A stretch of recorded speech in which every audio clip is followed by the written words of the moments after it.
Coming up in today's newscast, King Abdullah II of Jordan cancels a land deal with Israel. Former Prime Minister Rabin's granddaughter takes aim at the Netanyahu government, and an Israeli cosmetics startup is today boasting the world's first award-winning visual fragrance technology.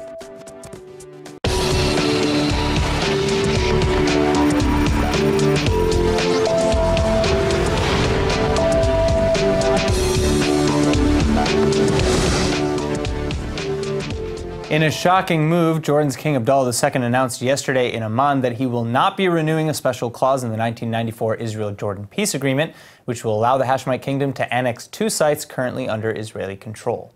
The Jordanian king said that, quote, "We are practicing our full sovereignty on our land," end quote, and that, quote, "Our priority in these regional circumstances is to protect our interests." The government didn't expand much further on their reasoning, but Amman has faced intense internal pressure for years to make the move, including a letter signed by 80 Jordanian parliament members. The relevant clause in the peace agreement leased to Israel the use of 2 areas along the Jordan-Israel border, and it would renew automatically every 25 years unless either party objects. Well, that's what Jordan is doing now, in the last year before the renewal, launching a negotiation into how the transfer will take effect. The 2 regions include the Naharaim area in the north and the Tzofar enclave in the Arava Desert in the south. Both are used by Israel for agriculture, and both will be Jordanian within a year's time. The loss of individual Israeli property and revenue will be discussed at length with the Israeli government as part of negotiations to return the land. But perhaps most unsettling about the announcement are the implications it has on Israel-Jordan diplomatic relations, as well as the dismantling of the so-called Isle of Peace, a landmark commemorating a terrible terror attack in 1997, where 7 young Israeli girls were murdered by a Jordanian soldier. Returning now to the studio with more on the Jordanian annexation of Naharaim and Tzofar is Dr. Martin Sherman, the founder and executive director of the Israel Institute for Strategic Studies. Dr. Sherman, thanks for coming back in with us. Thank you for having me again. All right, so first of all, let's just start off with, where is this decision coming from? Is this purely Jordanian interests, like they said, and if so, what are those interests, or is it really maybe to appease parliament members and kind of quell, tensions inside Jordan? Well, I think it's obviously to quell tensions inside Jordan. Formally, it's not really a violation of the treaty, or at least not the letter of the agreement, but it certainly is a violation of the spirit of the agreement. And I think it shows how tenuous and problematic any long-term strategic agreement with Jordan should be, because I think everyone knows that the population in Jordan is not particularly enamored with Israel and Israelis, despite almost a quarter of a century of peace agreement. And I think that everyone knows that the king is not in the strongest position in Jordan. There's tremendous opposition to him. There's the Hashemites are a minority in Jordan. Well, that's true. And any agreement we can see would be subject to fluctuations in public opinion, and they could either renege or be replaced by some other more radical successor. So I think Israel should. The basic assumption of Israeli policy should be that the Hashemite dynasty has a limited shelf life, and I think it has to. It has to formulate its policy according to this. So you would agree that this move, this re-annexation of these 2 areas, you believe that this is truly a sign of failing diplomacy between the 2 nations? Well, I don't it's a failing of diplomacy, because I think there's a huge disparity between the goodwill that Israel's shown and the mean-spiritedness that Jordan's shown over the time. Every small diplomatic incident's been blown out of proportion.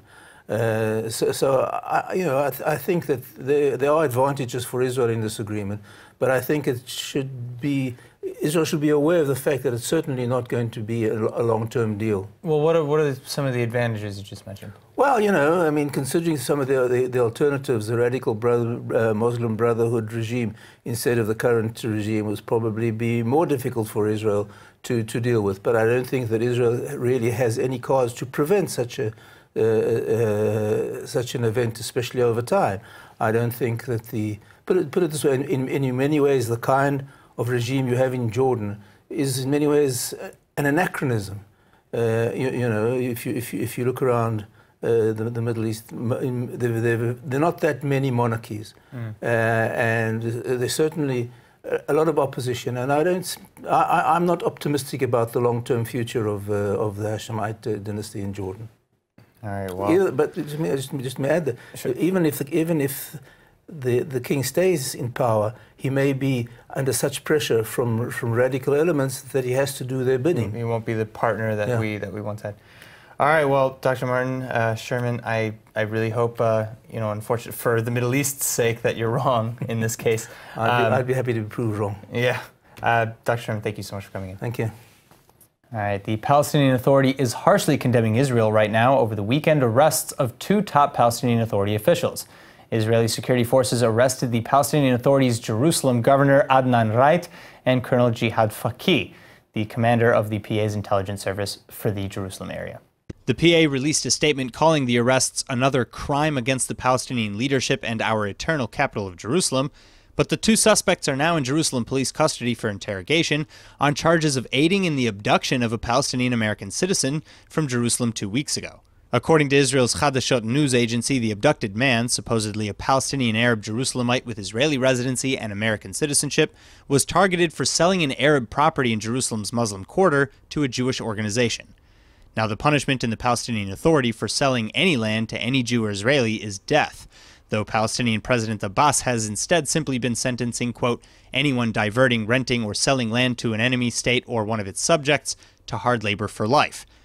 What's become of this victim specifically is unknown, however, but the United States State Department has reportedly gotten involved, saying the department, quote, works to provide all appropriate consular assistance, end quote, when a citizen is incarcerated or detained overseas. But given the current diplomatic climate between Washington and Ramallah, it's unclear what will come of this involvement. Last week, we reported the murder of Angoach Malkmu-Wassa, the 36-year-old mother of three in Netanyahu, who was shot to death by her husband in the presence of her three young children. Well, over the past month alone, intra-family gun violence has taken the lives of 2 Israeli women, bringing the total to 20 Israeli women having been murdered by relatives since the start of this year. So to protest this rising violence, hundreds of Israelis took to the streets over the past week across 20 different cities in Israel, including Jerusalem, Haifa, and Tel Aviv. לא באמת מקשיב לנו, ואנחנו צריכות וצריכים לקום ולזעוק ולצעוק ולבקש עזרה מכולנו, היא קיימת. Protesters held a moment of silence to commemorate the women who have been victims of violence and held up signs showing the female victims as well as balloons with the words, "The Cry of Transparent Women." In Tel Aviv, protesters gathered in Dizengoff Square to demand a change in policy, and in Jerusalem, they laid down in red puddles symbolizing blood, scattering death notices in honor of the women who were murdered. One of their signs read, quote, Gilad Erdan, how do you plan to stop the next murder, end quote. One of the organizers of the protest, actress Yael Abakassis, read a list of victims over the past year, adding tearfully that over the past decade, over 160 Israeli women were murdered, and that, quote, we were unable to protect them, end quote. Several opposition leaders also attended the protests, including Zionist Union MK Yael Cohen-Paran, Meretz MKs Michal Rosen and Mossi Raz, and Joint List MK Dov Chenin. Opposition leader Tzipi Livni said, quote, the government is distributing weapons instead of dealing with the problem. It's unbearable. She also quipped that male members of the government should have attended the events. Merav Ben-Ari from the Kulanu party was the only coalition member to show up. Joining me now for further analysis after several groups call on authorities to increase preventative measures to protect women is Al TV's correspondent Yael Shil. Thanks, Aaron. Well, we'll start with the fact that as part of these protests, several groups are taking action to counter Israeli Public Security Minister Gilad Erdan's gun reform law, which, as you know, came into effect in August. The reforms loosened gun restrictions so that 500,000 more people would be eligible to get gun permits, and it also allowed for Army officers and commanders to keep their arms and weapons after they're released from service. But what's been the statistical effect of this? Well, it's still early, and the effects aren't fully realized yet. But according to the Israel Women's Network, the woman who was murdered 2 weeks ago was the 20th woman to be killed by a relative this year alone. And actually, the murder rate in general has been increasing. In fact, according to police, in 2017 in Israel, the rate jumped by 20%. So first off, that's really crazy. That's a huge statistic. But what's being done to address it? Many women's rights groups are coming forward in the protest. The coalition Gun on the Kitchen Table is one group that has asked for the government to halt its decision to loosen the gun eligibility. The coalition is also taking legal action against Gilad Erdan. But how has this escalated to such a point? And how do we know for a fact, by the way, what the connection is between the gun eligibility and these murders? Because the eligibility was only expanded over the summer, as you mentioned, but the rate of femicide in the country has been steadily rising for over a decade, as we heard in the previous article. Well, a lot of times women are too afraid to report domestic violence. They feel they won't be heard, or they don't know where to turn, or they don't think it will make a difference. And sadly, a lot of times they're right. Because in 2017 in Israel, almost 70% of domestic violence cases were closed without indictment due to what the courts call a lack of evidence. So the problem is that domestic violence, even minor assaults, often lead to heightened violence and sometimes murder, which is more prevalent when the husband owns a gun, as we've seen with Wassa and many others. All right, well, make sure to keep us updated with this, especially as the lawsuit against Erdan progresses, if it progresses. In the meantime, thanks for your report, Yad. Thanks. Israel marked the 23rd anniversary of Yitzhak Rabin's murder yesterday, but what Rabin's granddaughter Noah Rotman had to say at the memorial is all anyone can talk about. Rotman took her time at the podium to compare the current government to that of her grandfather's, slamming Prime Minister Netanyahu for dividing the nation. In Rabin's later years in politics, he was largely considered a great man of peace. Some of his policies were considered so extreme, however, that many critics called him a traitor. In fact, his support of the Oslo peace accords were the reason for his assassination. Yet Rabin was quoted saying, quote, "I am the prime minister of everyone, even those who did not vote for me," end quote. A quote his granddaughter focused on to call attention to Netanyahu and his relationship with Israeli society and government today. כמה פעמים פגשת בשנות כהונתך, אדוני כבוד ראש הממשלה, ראשי ארגוני שמאל מודאגים? אולי שרת המשפטים? מתי נתן מישהו מראשי המדינה בעת הזו לגיטימציה כנה לכל מתנגד, רחמנא ליצלן? Rotman's criticisms visibly drew much confusion from Prime Minister Netanyahu, though, as he sat in the crowd next to President Rivlin.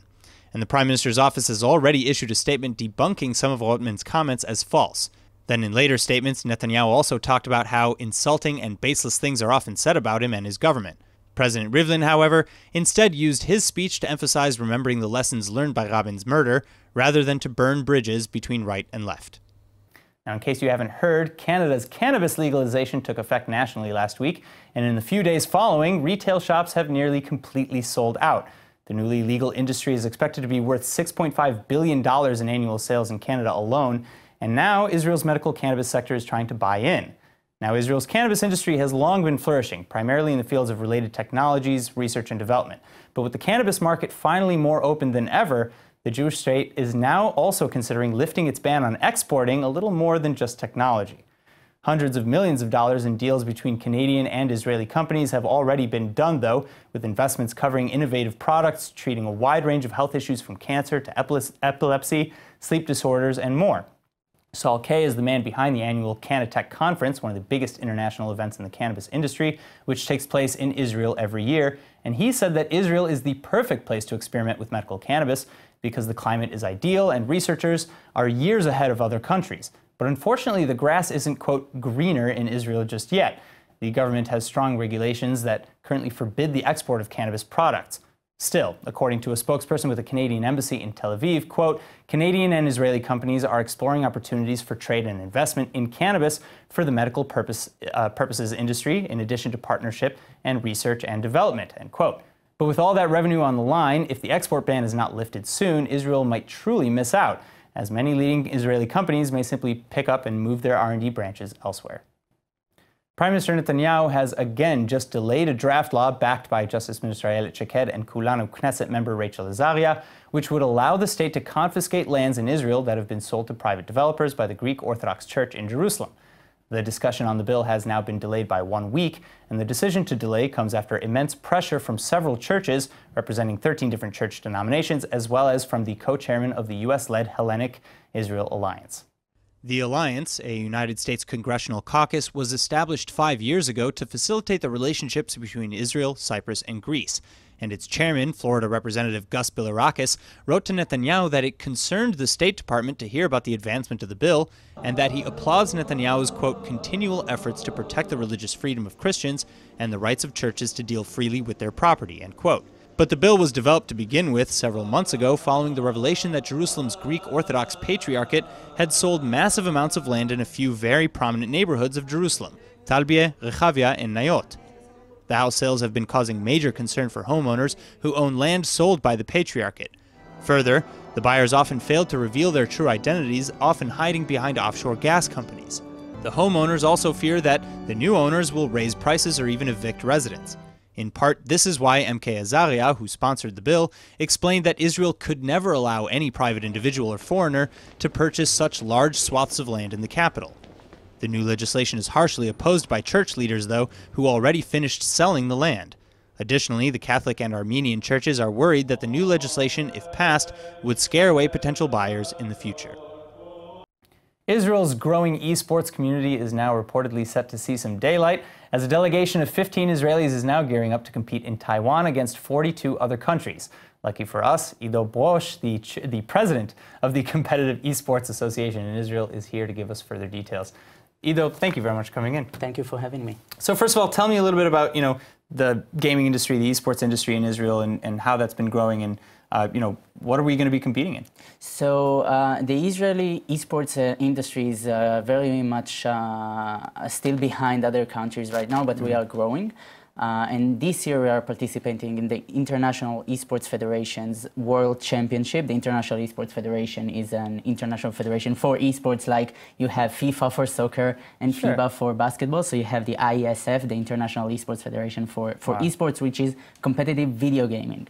Our team is composed of 15 people. Among them is 11 amazing players that we bring this year, and we hope to actually win this one. And what games are you going to be competing in? So the games are League of Legends, which is a competitive 5v5 strategy game. Another game is Counter-Strike, which is very popular in Israel, which is a shooter, 5v5 shooter. And then we have Tekken, which is also very popular in Israel. It's a fighting game. So the side-scrolling fighting game is classic, although maybe not so much side-scrolling anymore. Not anymore, Okay, so first of all, what is the age range of the participants of the Israeli delegation? So our delegation is quite professional. Many of them have been in international esports competition before. The ages are between 17 and 28, I'm sorry. Yeah, so they're quite the adults. We're not talking about small children here. And esports is an industry that is composed of young adults mainly. This is a target audience. The main players at the player base in esports are young adults. And then, I'm just going to go ahead and assume that Israel's going to win. And so when we win... I hope so, yeah. When we win, what's the prize? So the prizes are a few hundred of thousands of dollars, which is actually considered a small prize compared to the industry. As you may or may not know, in the esports industry, it's very high on prize pools. For example, the international Dota tournament that happened in Seattle, if I'm not mistaken, this year, had $30 million in the prize pool, which is amazing. It's mind-blowing. It's actually the #2 sports in the entire world in terms of prize pools, only after soccer. So it's actually a very growing industry, very growing sport branch. Already about 30 nations around the world consider this an official sport, recognize it, and provide funds for the leagues, the national leagues that happen there. And it's going to be here in Israel pretty soon as well. So one of my final questions, we're coming up to the end, unfortunately, but first of all, what's your game? What game do you play? It's so hard for me to say because it's kind of League of Legends, and I don't want to bum out our great players in Tekken and Counter-Strike. So I play League of Legends because it's my strategy is my game, yeah. And what, for people who maybe want to start getting into esports, want to start getting into, to the world of gaming, what would be your advice to them? I would say, if they're from Israel, of course, I would say that get into our association website, register, start participating in tournaments, because the practical experience is the most important thing when you're trying to be good at it. And there is also a great way to make yourself a career in esports. It's already something that you could do in this year and in the next year it's going to get bigger and bigger, so I definitely recommend it. All right, well, Ido, good luck to you and the rest of Team Playtika Israel. Playtika, that's right. Playtika Israel, and good luck. I hope you guys go very, very far. If we win, I'll come here with a trophy and show it to you guys. I'm going to hold you to that. Sure. All right, Ido, thank you so much for coming in. Thank you. All right, 10 American Jewish baseball players have finally landed in Israel after deciding to gain Israeli citizenship in order to participate in the 2020 Olympics with the country's national team. The players applied together for their aliyah and received their citizenship last week, Wednesday, in Jaffa. They waved Israeli flags and sang Israeli songs as they came into the immigration office and went through the process of getting their citizenships. The athletes hope to represent Israel in Tokyo in the upcoming Olympic Games, although half of the players also already represented Israel last year at the World Baseball Classic, where the Israeli team shocked fans by reaching all the way to the quarterfinals. The others are former college players who played in the Independent League or are retired minor league players. Baseball will be at the 2020 Summer Olympic Games in Tokyo for the first time since the 2008 Summer Olympics, and the tournament will consist of only 6 teams. But to participate in the Olympics for Israel, one must be a citizen for at least a year, prompting the official paperwork to be filed now. That being said, not all of them are likely to be drafted, as 8 of the 10 players are pitchers. But regardless of who makes the cut, Israel Baseball Association President Peter Kurtz said that the players will ensure that the professional level of baseball in Israel continues to grow. Interior Minister Aryeh Deri also released a statement praising these players and saying that it made him happy to see great baseballers choose Israel as their home base and country to represent. Imagine I told you there was such a thing as fragrance-infused body art, that you could literally apply a scented ink on your skin. Sounds awesome, no? Well, it's true, it's here, and the technology was created by none other than an Israeli startup. TV's Emmanuel Kadosh has all the smelly details. Yes, thanks, Aaron. Similar to your reaction, when I first read about the new startup called Amkiri, I was a bit skeptical, to say the least, because how realistic does a virtual fragrance technology really sound? Visual fragrance. Sorry, yes. And then I thought about all the other crazy, unexpected startups that came out of Israel, and I kind of came to terms with the fact that this is actually real. So, the Israeli cosmetics startup Amkiri, which was founded back in 2014 by designer and entrepreneur Shoval Shapiro, her mother Aliza Shavit, who is a chemistry expert, and David Chisky, launched the world's first visual fragrance and actually just won first place at the Journeys Israel The Pitch contest in Tel Aviv. So confirmation, Aaron, it's real. Okay, but all right, but what is a visual fragrance and how does it work? And again, just what? Yeah. Your confusion is more than understandable. So here's the layout. The startup launched this new product, which they refer to as a scented ink, that when it's applied to the skin through a specifically developed applicator, allows for the creation of fragrance-infused body art. The product scent is set to last for 12 hours, and the design can stay on for as long as 3 days, but can also be removed easily with soap and water. So the results supposedly tend to look like a temporary tattoo or body art, plus the addition of distinct fragrance. All right, so let's say someone, asking for a friend, of course, wanted to buy this product. Does everything come sold separately? You know, can you create your own art, or are there like stencil type things that come along with the ink? Right. So from what I read, telling your friend that's asking, the product comes with the ink, a brush wand, free hand wand, stencils, and stamps. Now, a limited product line has actually been available since May, but the wider launch is expected to happen later this year, now that Amkiri won the pitch contest, winning a prize of $250,000 and was the first beauty startup to have won this competition. It's only a matter of days, in my opinion, before this company starts to blow up in the beauty industry. All right, well, let's hope so, because I'm very excited to see what this company could do and will come up with next, again, for my friend. Yes. Thanks for the update, Emmanuel. You're welcome. Thank you. And now for our Hebrew word of the day. After Amkiri's win at the Tel Aviv Tech Contest, we think that bosem, or perfume, is an appropriate word. Perfume, or bosem, is a fragrant liquid that typically makes you smell pleasant when applied. And just about each and every person has their favorite scent. You know, some perfumes, or bsamim, are made from essential oils. Some have a fruity smell, others have strong, overpowering aroma, and others still are more delicate. It all really depends on your taste or smell.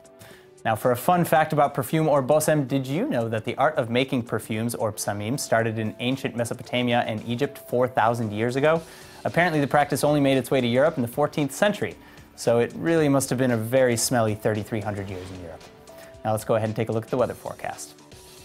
Tonight should be partly cloudy and warm with a low of 76 or 24 degrees Celsius. Then tomorrow will be partly cloudy as well, with no change in temperatures. The high should be around 88 or 31 degrees Celsius. All right, that's it for today's news. Today's exchange rate is 3.66 shekels to the American dollar. Remember to sign up for our daily newsletter at iltv.tv, and don't forget to follow us on Facebook at Israel English News and on Twitter at ILTV News. I'm Aaron Porras. Thank you for watching.